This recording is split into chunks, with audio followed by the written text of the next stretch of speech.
helicopter from WCBS in New York. They are at the scene. We do know at least one person transported with a gunshot wound, and Bob Orr from CBS News is reporting that the gunman is dead there at the scene.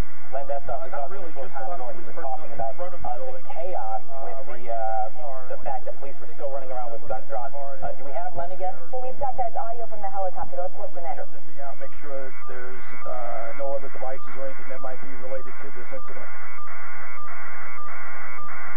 We're listening in here. This is the helicopter pilot who's flown in from New York from WCBS.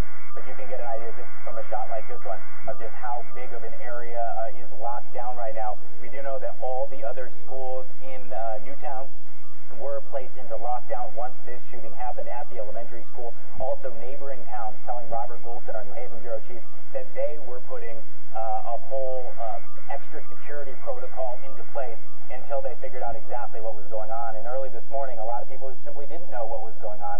We do have Robert Goulston live there at the scene. Eyewitness News reporter Robert Goulston. Robert, what's the very latest? What can you tell us?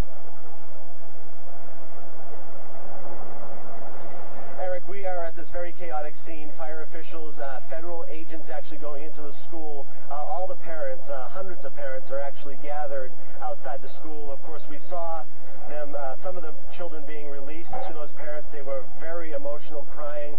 One parent told us that the child told him that somebody came into the classroom and shot the teacher.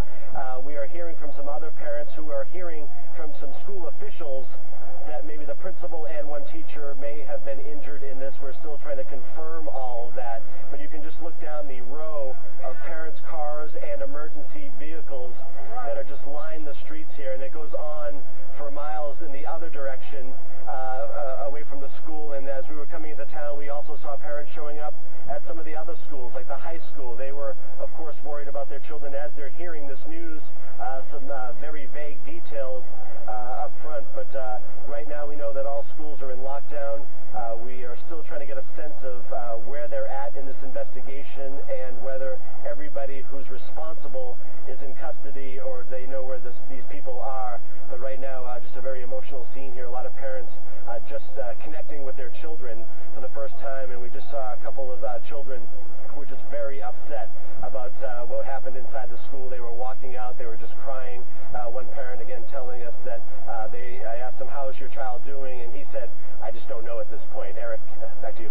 Yeah, it's going to be a big question these days.